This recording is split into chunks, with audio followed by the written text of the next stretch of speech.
Hey, good morning and welcome. Doing this at an off hour now, so it's 9 o'clock in the morning. It's on Thursday, the 19th, and here we go again. But check this clock out here in front of me. You can see here that we've got a national debt up here in the top left corner of $36 trillion. That's $37 trillion if you just round it off to the highest number right now. And we've spent $7 trillion, which means we have a $5 trillion budget, and we've overspent by $2 trillion. Now, in addition to that, okay, we have an unfunded deficit for Social Security, Medicare, and prescription drugs of over $227 trillion.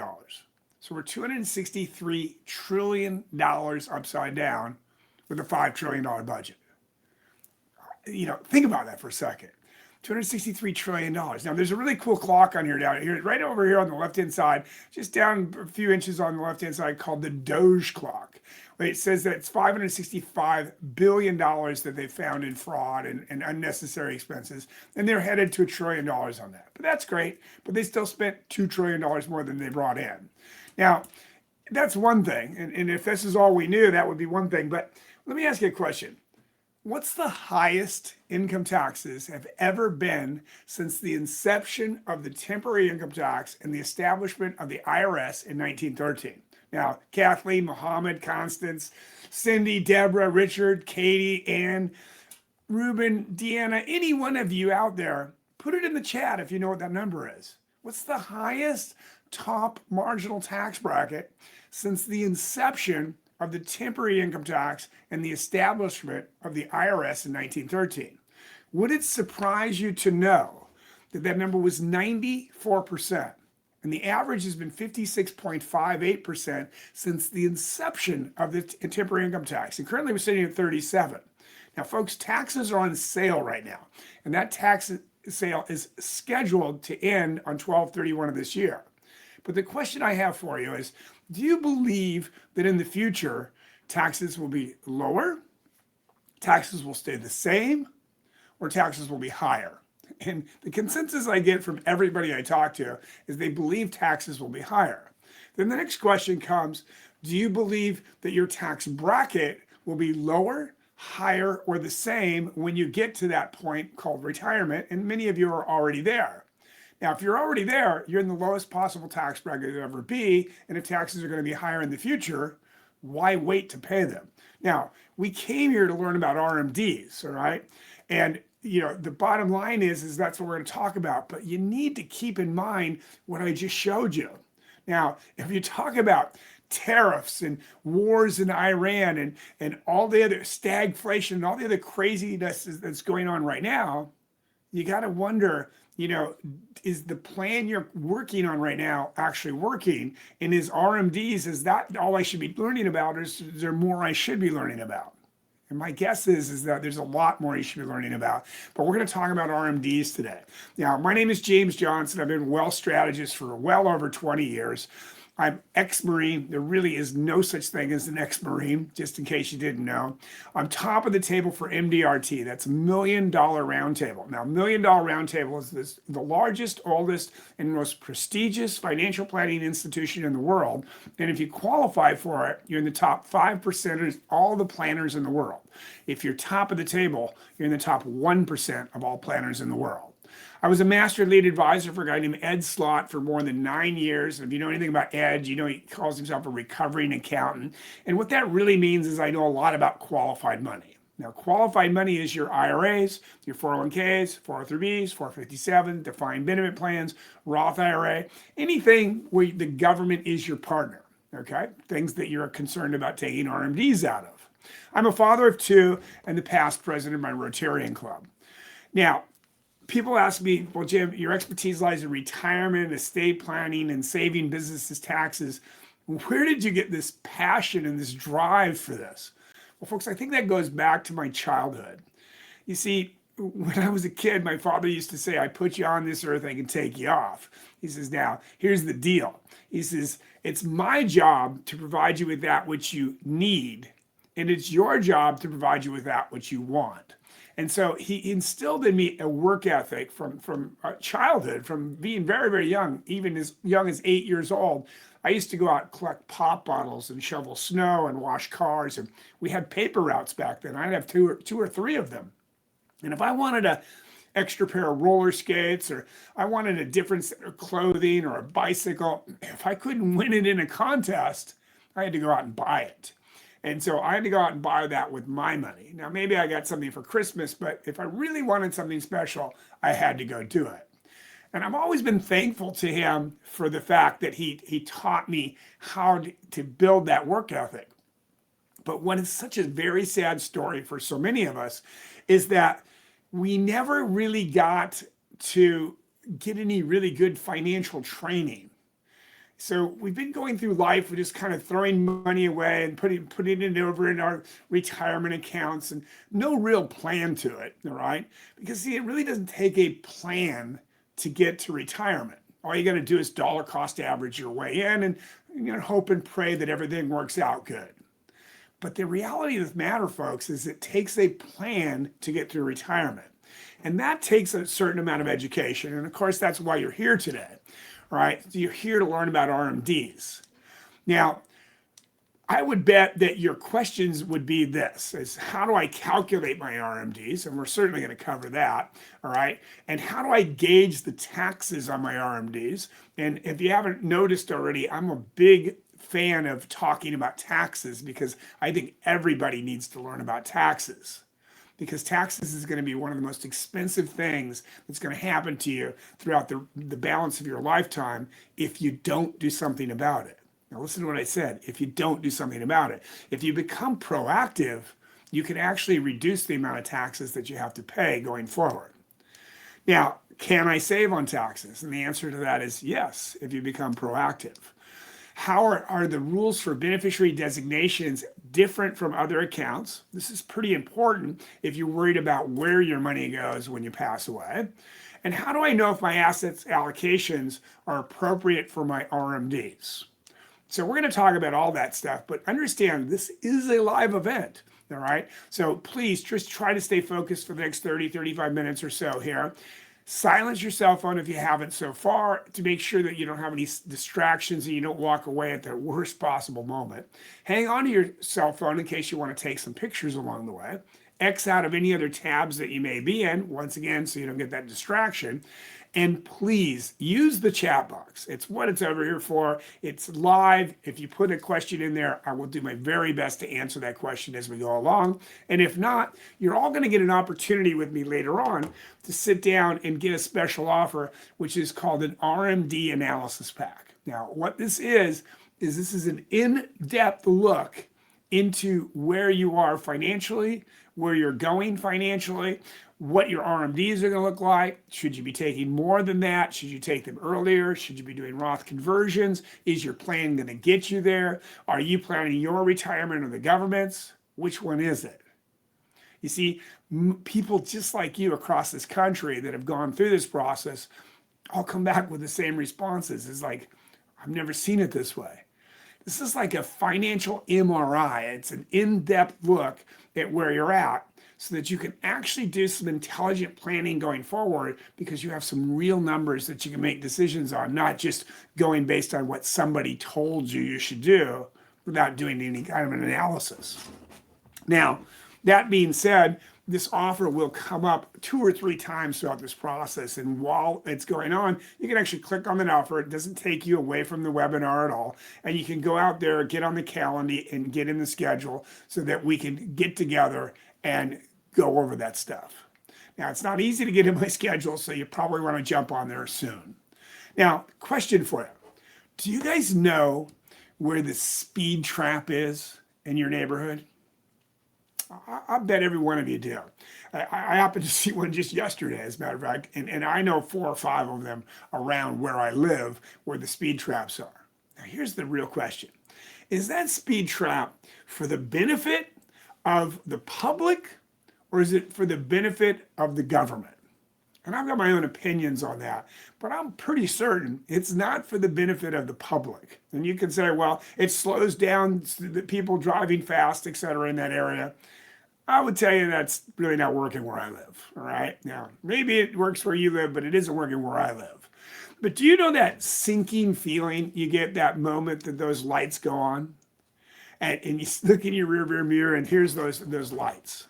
Well, that's the very same sinking feeling so many people get when they get to RMDs, or required minimum distributions. Like, oh my God, I must have done something wrong. What am I going to do? Et cetera, et cetera. So that's what we're going to try to help you solve throughout this process, and get rid of that feeling. So you don't have to worry so much about what's going to happen with regards to these RMDs, and you can come up with a plan. So why do RMDs exist in the first place? Well, the reality of the matter is the government wants you to save for retirement. They do. I mean, because if you don't save for retirement, they're going to have to take care of you. Yet your partner, the devil, the IRS, still wants their cut. And here's the deal, okay? You must take RMDs. Now, here's an interesting thing. Remember that speed trap, okay? If you take money out early out of any one of your ERISA plans or IRA plans, there's a 10% penalty for taking it out early. But see, if you don't take it out, they're going to hit you with a 25% penalty for not taking out your RMDs. Now, whose benefit is that to? So let me kind of sum this up just a little bit for you, and ask you a couple questions. All right, here's the deal. I would bet that every single one of you, how about you, Kathleen? Have you heard this before in your life? Listen, you should put your money inside of a tax-deferred account, because you're going to grow on money you would have otherwise paid in taxes. And in the end, you're going to have more money because you're going to be in a lower tax bracket. Well, question, is that true? Is that actually true? Now, when you're thinking about your 401k or your IRA or whatever it happens to be, okay, you look up here and you have this 401k or IRA, and you got $1 million, okay, inside of it. Have you ever seen your after-tax statement? Yeah, your after-tax statement. You ever seen that? Well, you see, here's the deal. Most people believe they have $1 million in their 401k, but the reality is their after-tax statement looks like this. See, this portion over here, this doesn't belong to you. It belongs to the government. Now, I'm going to give it to you one more way, a little bit different. Let's pretend for 1 second I was going to loan you some money right now. Okay? So here's the deal. I'm going to loan you $100,000. Of course, you would have two questions. You would want to know, when do I have to pay it back, and what interest rate do I have to pay it back at? Well, here's the deal. I don't really need this money right now, so I'll let you know when you have to pay me back. And the other thing is that interest rates aren't very good right now, so when it comes time to pay me back, I'll tell you what the interest rate is. Would you borrow my money based on those terms? And I would bet there's not a single one of you out there that would borrow my money based on those terms. I can call the loan anytime I want, and I'm going to charge the interest rate that I want to charge. Yet, I would defy any one of you to explain me the difference between my check, my IRA, 401k, 403b, 457, defined benefit plan, or any other tax-deferred account. You see, they determine when you have to pay it back, and they determine the rate by which you have to pay it back. And yet you wouldn't borrow my money, yet you borrowed theirs. So what you've got to understand is that you have a business partner inside of your account. And your business partner has said, now it's time for you to start paying this money back. So we're going to use RMDs, required minimum distributions. And if you don't pay it back, if you don't start putting this money and distributing it out, we're going to charge you a 25% penalty plus the taxes. Now, some big changes have come to RMDs, all right? So the 2.0 Act of the Secure Act said that RMDs penalty decreased from 50% down to 25%. Now, a Roth account in an employer retirement plan will no longer be required to do an RMD. That was a silly rule anyway, okay?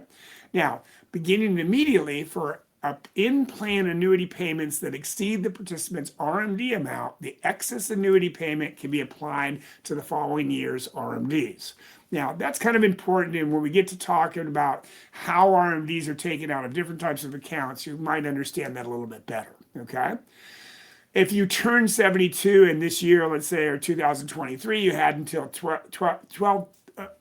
12/31 of 2024 or no later than April 1st to take your RMDs. But see, if you waited till April 1st to take your RMDs, then you had to take 2 of them inside of that year. So depends on what year you're turning that age. Now, what happened is RMDs moved from 70 and a half up to 72, 73, and they're going to 74, depending upon what your age is. So how do I calculate my RMDs, or my required minimum distributions? Well, there's a really fast and easy way to do this, or a little bit more precise way of doing this, which is using what's called the IRS Uniform Lifetime Tables. So let's start with the lifetime tables.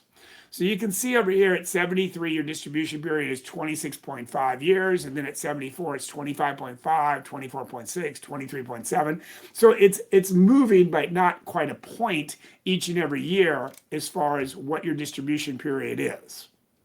So you get out over here, and what you do is you take the balance of your account on 12/31 of the previous year.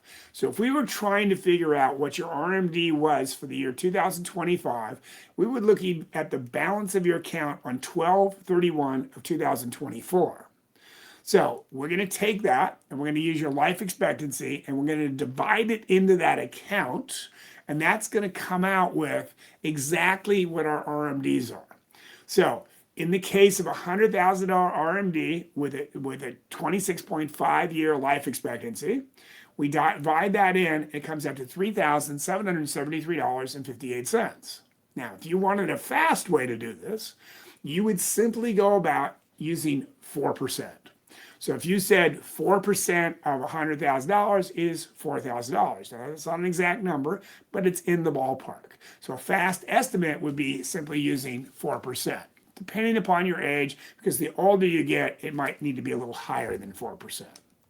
So over here, that table, as I showed you, it decreases by less than a point every single year. So at 73, it's 26.5, then it's 25.5, then it's 24.6, and it applies to unmarried IRA owners and owners whose spouses are not more than 10 years younger.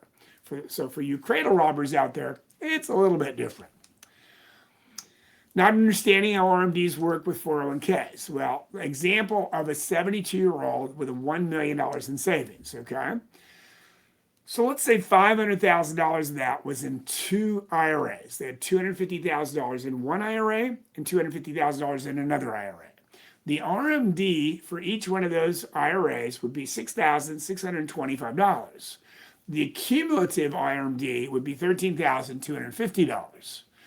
Inside of an IRA, you could take that $13,250 out of IRA number 1 and not have to take anything out of IRA number 2, or you could take it out of IRA number 2 and not take anything out of IRA number 1, or you could take equal amounts or unequal amounts as long as the amount totaled up to $13,250. But when you have ERISA plans, 401ks, 403bs, 457s, TSPs, any account outside of an individual retirement account, that account must take its own separate RMD. So let's once again use an example of $500,000. $250,000 is in the 403b, $250,000 is in the 401k. Each one of those must take its own separate RMD, because see, there's a firewall between the two of them. And so you cannot commingle inside of there. And let's say you did something silly, like you went out and instead of you had $1 million here and you took $26,500 out of one of your IRAs. They would still hit you with a penalty for not removing money from your 401k, because ignorance doesn't matter.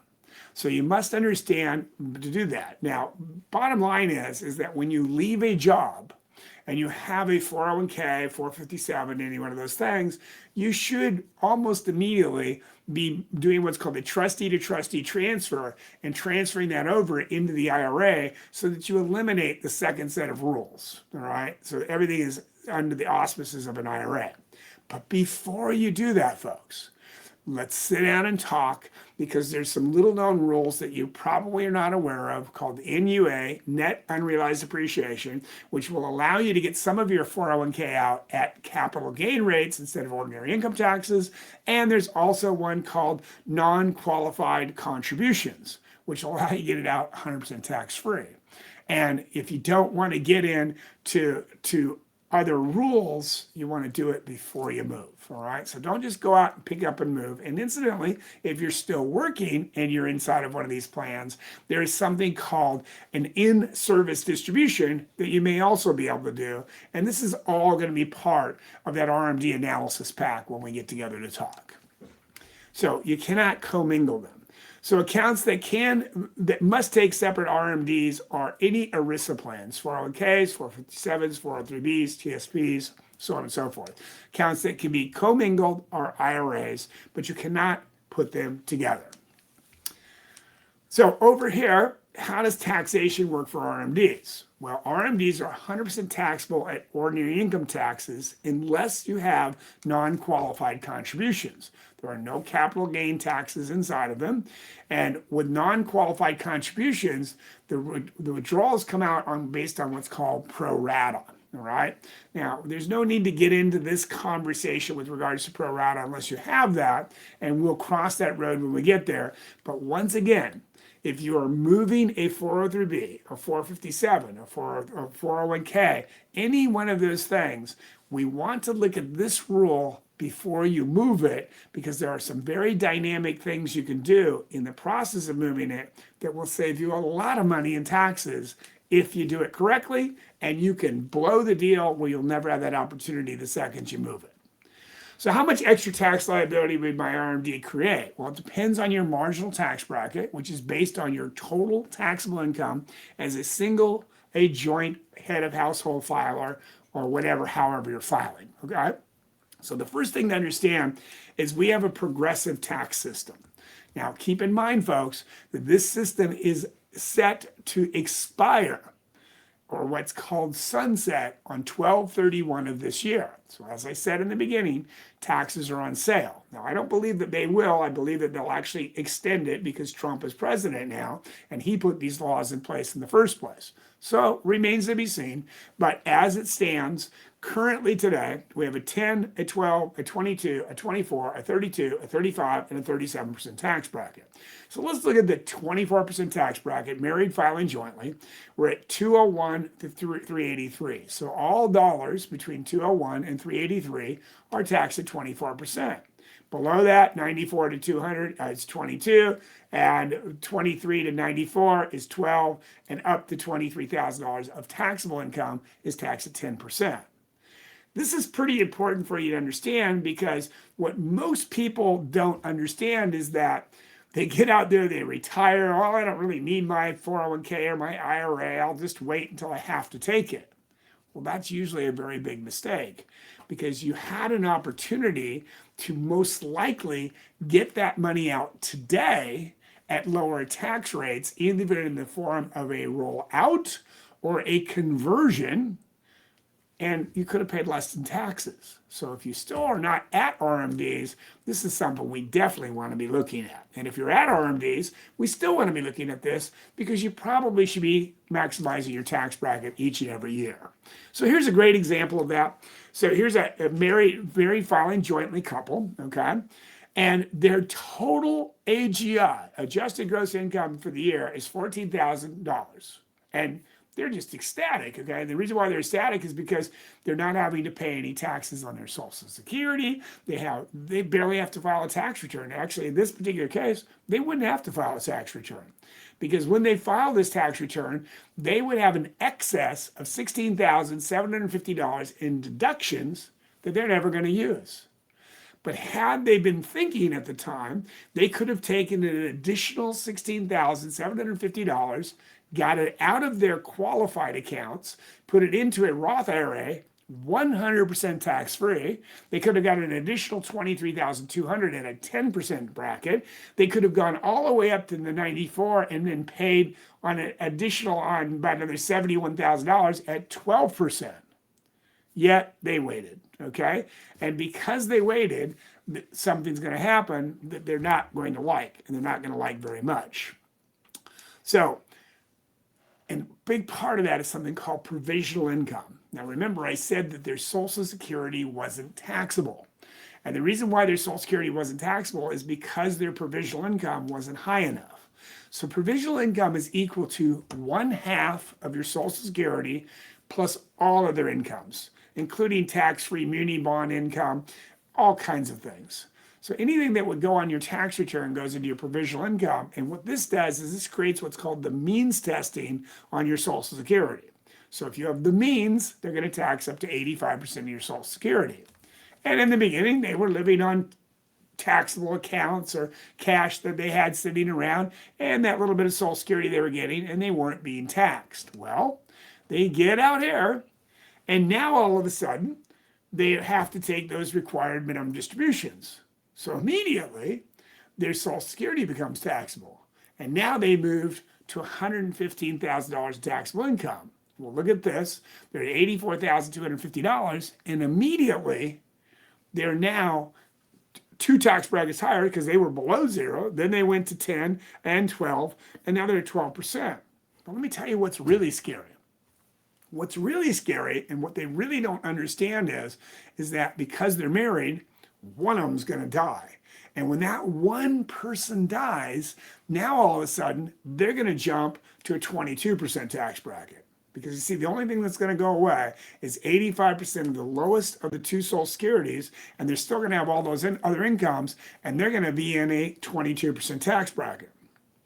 So, did they do a good job of planning? Probably not. So, reality is, you got to look at this stuff. You got to know what your numbers are going forward, not just what your numbers are today, but what will your numbers look like going forward so that you can start making a true plan on how to get through retirement. Because see, what you want to do is you want to live the lifestyle you become accustomed to, adjusted for taxes and inflation out beyond yours and your spouse's life expectancy, and then you want to pass your money out in the most tax favorable way possible. So what if I don't need my RMD money? What should I spend it on? Well, that choice really is yours. You can go out, take a vacation. Now, maybe you don't want to save money for your future or save money for your heirs, etc. So go have a good time.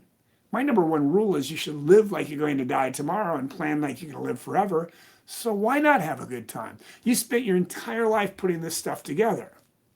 The second thing you could do is you could reinvest it. Maybe you're concerned about having enough to get through retirement, so maybe you do need to reinvest it. Or you could gift it. Maybe you're charitably inclined. You could gift it away. Now, you could use something called QCDs if you're over the age of 72, and you could be putting that money away. That'd be another way to do it. Not necessary, but it is possible that you could do that. And then in addition to that, you could leverage it up, okay? So you could use it to buy life insurance on you or a surrogate. Now, we don't have time to get into a life insurance course, but just let me ask you this. If you could grow your money tax-free, access up to 85% of it at any time tax-free, put it back if you want, get most of the gains of the market, never participate in losses, and when you die, it passed on to 2 to 3 times that amount tax-free, would you want to do that? My guess is you would. And you probably want to put as much as there as you could possibly put. So these are all options of what you could do with that money once you have it. Now, the importance of paying attention to your beneficiaries if you die. This is pretty important, folks, so you might want to take out a pencil and take a little bit of notes here, okay? You see, the laws have changed. Prior to the Secure Act, if you inherited an IRA and you took it properly titled inherited IRA, James Johnson deceased IRA for the benefit of Nicholas Johnson, then Nicholas Johnson was able to stretch that over his entire lifetime. But those days are gone.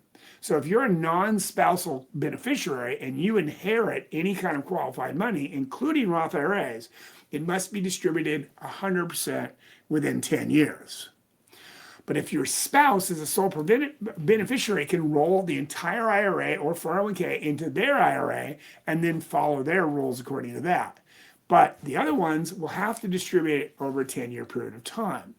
Now, how you designate that beneficiary can also take a huge factor in how things work. There's something called per capita and per Sturpies, all right? So when you filling out a beneficiary form and or you're filling out your trust, you want to be clear on whether it's per capita or per Sturpies. So let me give you an example. Let's say that by the way, per capita is by total head count. So let's say there's the two of you, you and your husband, and you have 4 children. Okay. And as it turns out, you and your husband and one of the children go on a vacation together and the plane crashes and you die. Well, here you are, you left behind 3 children. But the way per capita would work is that money would be equally divided amongst the 3 children, not amongst the 4th child's family, but amongst the 3 children. And the reason why is because that is the way it was stated. If you make it per Sturpies, and in the exact same situation that was to happen, then what would happen is that portion of your money that would have went to the other child that was with you that died would now be passed to his or hers wife and or children. So this is the difference between per capita and per Sturpies. And it's pretty important that you understand that and that you state as such, because otherwise you may find that your money's doing things that you really didn't want it to do. It's going to the in-laws and the outlaws when in fact you really wanted it to go to your direct blood family. Are your assets allocated for RMDs? Okay, ideally interest rate and dividends from investment should satisfy RMDs with no impact on principal. Well, that's a great concept, but it doesn't always work that way. So I'm going to teach you something right now that's going to be one of the most important things you will ever learn in your entire life. So you're going to want to pay very close attention to here, and you might even want to write this down, okay? This equation right here, everyone should know, yet very few people do. And that is total return equals income plus growth. You see, your entire life, as you were over here accumulating this money, and the market was going up and down and up and down, you were chasing one thing. You were chasing rate of return. Average rate of return. I need the highest average rate of return. But what you didn't understand was that when the market was going up and down here, it was really no big deal. And the reason why it was no big deal is because you always had a paycheck. So as long as you had income, you didn't have to touch this money. And as I said, it doesn't take a plan to get here. So we were accumulating, and now we move from this accumulation stage over to this preservation and distribution stage. In this preservation and distribution stage, the game is played very differently, and here is why. So when you get here, in order to retire, you must have one thing. And that one thing is going to be an income. So you're going to have known income, Social Security, pension if you're lucky enough to have one. Now, we could argue that rental properties are a known income, but if you own rental properties, you know that they're not a guaranteed income. As a matter of fact, my rental property, one of my rental properties right now, has been vacant for 3 months and has just re-rented. So that's 3 months I went without rent and had all the other expenses on top of it. So not necessarily a guaranteed income. But I've got my guaranteed incomes, I've got a need up here, and I have a gap. And that gap must be filled by these other assets. So when we get to this preservation and distribution stage, and let's say we need some money every year, let's say we need 6%, okay? So we take out $60,000 every single year, and market makes 6%, life is good. But just in 1 year, just 1 year, the market loses 20%. So if we had $1 million and the market lost 20%, how much money will we have left over? And the answer to that question is not $800,000. The answer to that question is $740,000. Because see, we still have to take the 60, okay? So we're down to 740. And the sad part about that is you're never going to recover from it. So see, it wasn't just about the rate of return. It was also about the income and the growth that gets you there. Now, if we go out here and we talk to Fisher Investments, Schwab, Fidelity, Ameriprise, the list goes on and on and on. If we talk to our financial advisor, if we talk to our accountant, and we say, listen, I got $1 million here. I've done a great job. I managed to put together $1 million in my account over there. Can I ask you a question? How much money can I take out of this every single year and not run out of money? Well, they're going to use the simplest of all rules, which is called the 4% rule. And they're going to say that you can take out 4%. So that's $40,000. You can take out $40,000 every single year, and you have about an 85% chance of making it out to your life expectancy. Well, folks, I fly all the time. And I can tell you right now, if I get on an airplane and they say, ladies and gentlemen, thank you for flying United Airlines. We know you have a choice of airlines. Hey, the co-pilot and I have been doing some calculations up front here today, and we've determined that we have an 85% chance of making it to our destination to Miami, Florida today. Well, I don't know about you, but I'm getting off the plane. Because see, I don't want to live out to my life expectancy and have an 85% chance of not running out of money. I want to live beyond my life expectancy and have a 100% chance of not running out of money beyond that. If I die early, God bless, someone will get the money. So if I follow this 4% rule, I basically end up with something called IFCOME. If it works out, I'll have to actually have income. But let's say I managed to retire in the worst possible time. I retired in the year 2000 with my $1 million. I'm taking my $40,000 out, and the market goes down 9.1%. The following year, I take my $40,000, it goes down 11.68%. The following year, I take my $40,000, it goes down 22%. I'm already at $510,000. I'm already at half in 3 years. Oh, and then the market is really great. It does 28, and then it does 10, and 4.91, and 15, and 5.49, and I'm all the way back up to 606. And now they step on my head again. And I lose 37%. In 10 short years, I'm at half of what I started at. Half. What are the chances you're going to run out of money? And the chances are very good. You see, we actually believe that it's more important to avoid the losses than it is to pick the winners. It's not necessary to risk your money, especially in retirement, because the worst possible time to lose money in retirement is the 5 years before you retire and the 5 years after you retire. If you'd have just got a simple 4% rate of return and took 4% every single year, 20 years later, you still have your money. So do you want to plan that if it works out, I'll have enough money, or do you want a plan that's going to guarantee you to get there? So when we go out here, what about taking RMDs from our mutual funds, all right? Well, what they taught us about mutual funds is they taught us the dollar cost average in.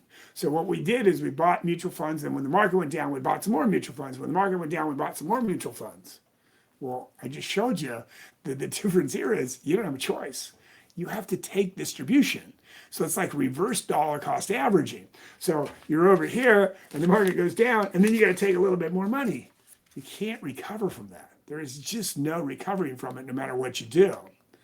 Now, there was a guy named Robert Schuller, and Robert Schuller was a renowned physicist, economist rather, okay? And Robert Schuller believed that if you were going to be in the stock market, you couldn't just follow the top 7 stocks. You see, most of the stuff that you see in the S&P and the Dow and the NASDAQ, it's all based on the top 7 stocks. Well, he believed that you needed to have a little bit better pulse. If you were going to be the average person and be in the market, you needed to have a little bit better pulse of what's going on in the market. So he developed a Nobel Peace Prize winning reward for something called the Shiller ratio. And what the Shiller ratio said was, first off, it said it would always go back to the means, okay, or the median. But it had a limit on when it got to certain places, it would be kind of a problem, okay? And you can see here down in 1999, okay, it was at 44, just before we had 3 long drops in the market. Now, recently it's at 38, okay? And the reality is that, you know, we just had this adjustment about 3 months ago. And folks, if you think that this is over right now, I got news for you. This is far from over. This is not going to be over for a while. And the reason why it's not going to be over for a while is because you got 3 major things that have to happen, okay? And without those things happening, we got problems.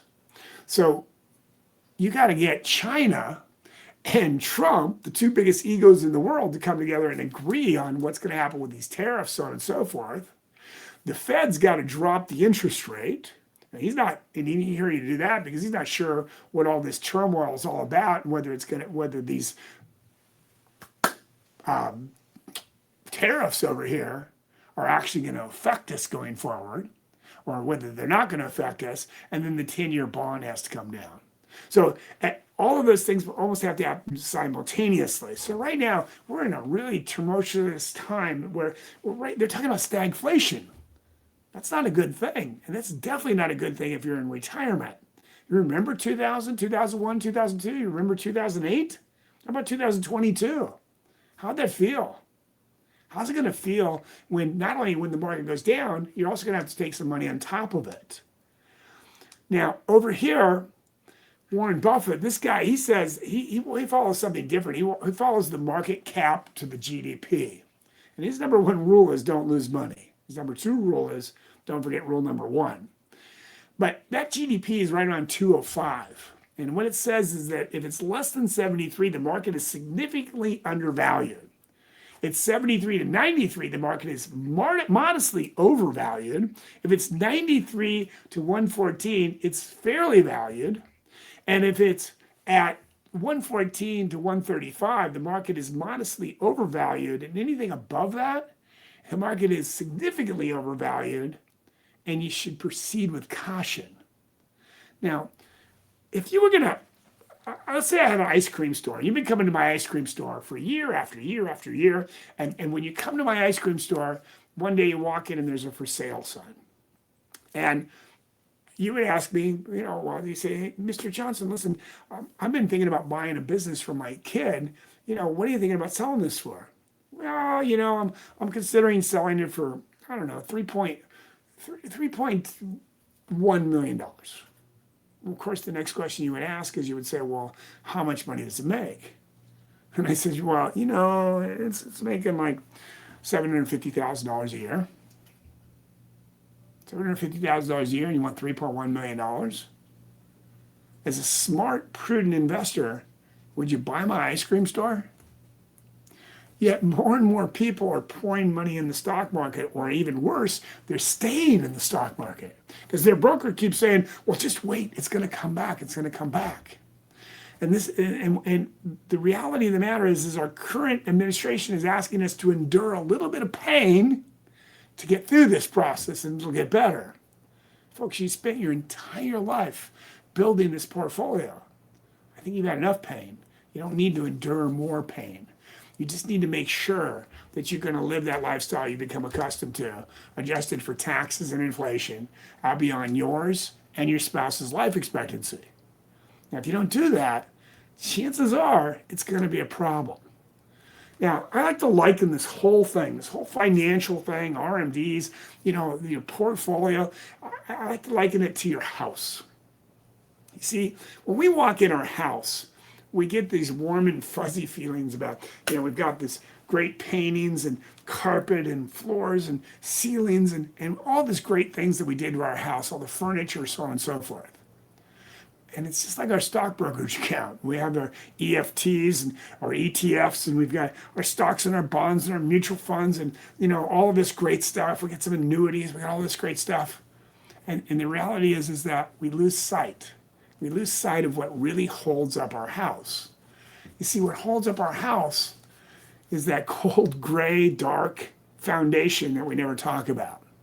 And in our portfolio, that is the allocation of how we have our money. Do we have all our money sitting over at risk and praying and hoping that things will work out? Or have we secured our paycheck? See, because it was always about a paycheck, ever from the very beginning. And you want to make sure that that paycheck is not only coming, but it's guaranteed to come no matter what happens, and it's guaranteed to keep up with taxes and inflation going forward, so that you can live that lifestyle you become accustomed to, adjusted for taxes and inflation out beyond yours and your spouse's life expectancy, and then pass your money on in the most tax favorable way possible. Now, one thing I can tell you absolutely positively for sure is the storms are going to happen. The market's going to go up. The market's going to go down. And the question isn't the question if it's going to come up or down. There's two questions. One, how many times will it happen in your retirement, and can you beat that storm? And two, is the foundation of your allocation of your portfolio strong enough to get through those storms? We have 2 years down 20, 30%. Would you survive? Would you have enough money? Have you secured your income? It's pretty important. Now, you're probably still asking, how much will my RMDs be? How much additional income taxes will I have to pay? Will my RMDs create or increase taxes on my Social Security? Is my asset allocation appropriate for RMDs? And are my beneficiaries set up to maximize tax efficiency after my death? Now, I told you, if you were here at the end, okay, that I'd have something for you, and I'm about to give you that. But I want to tell you this one story. Every single time somebody finds out that my expertise is in retirement and estate planning, they always ask me the same question. What should I invest my money in? And you know what my answer to that is? I have absolutely no idea whatsoever. So wait a minute, you're an expert in this. How could you not know? Well, I want you to picture this. You walk into the doctor's office for the very first time in your life. And as you walk through the door, he hands you a pill and he says, here, eat this pill. Would you eat the pill? I would sure hope not. Because see, that's called malpractice. That's called prescribing without diagnosing. And this goes on every single day in the financial world. You should put your money in these mutual funds, these stocks, these ETFs, these structured notes. You should put it in this annuity, this life insurance, cryptocurrency. How could they possibly know? How could they possibly know where you should put your money? See, they know where you should put your money because they know how they're going to make the most amount of money in the process. But they don't know where they should put your money because they haven't done any kind of a diagnosis. And this is called prescribing without diagnosing. It's called malpractice. So that special offer is an in-depth diagnosis of your financial situation. It's getting into the weeds. It's looking to see, are you going to have enough money? Are you doing this correctly tax-wise? Should you take more? Should you take less? Should you keep working? Should you downsize your house? What is it you need to do to make sure you get to live that lifestyle you become accustomed to, adjusted for taxes and inflation, out beyond yours and your spouse's life expectancy, and then pass your money on in the most tax-favorable way possible? Now, you could go out and pay for this. It would cost you a minimum of $1,200. But because you're here, it's complimentary to you. You just got to do one thing. You literally just got to go out there, click on that slide and get on that schedule. It is not easy to get on that schedule. You have to find a time that works in your schedule and in my schedule. You go in there, you put in your name, you put in your email address, you put in your cell phone number, and you pick the date and the time. As soon as you do that, it immediately sends you back an email confirming that time where you and I will get together personally, not somebody else, you and I personally, going over your situation and figuring out and answering all those questions that you still have. Now, in addition to that, it will send you an email immediately after that. And that email will say, if you want to speed things up, attached is what's called a wealth assessment. That is a JOT form. You have to go through that, and you have to go all the way through it or submit it because it does not save your information. So it only submits it directly to me, directly on a secure line to my desk, okay? So if you don't submit it, and don't think you're going to go back there and it's still going to be there. If you get that filled out as best as you possibly can, that will get us far ahead in our first time together because I will have a lot of that work done for you. Now, I want to take you back, and I want you to think back to the very first slide I showed you. $37 trillion upside down. $228 trillion in unfunded Social Security, Medicare, and prescription drugs. $263 trillion upside down with a $5 trillion budget. I don't know. What do you think? You think taxes are going up, down, or staying the same in the future? If you believe, like most people that I've ever met, that taxes are going to be higher, and you believe that your tax bracket will be at least the same, if not higher in the future, then it's probably time for you to sit down and do this analysis and make 100% certain that you are going to get through this unscathed and you're going to be able to live the lifestyle you've become accustomed to. Now, choice is yours.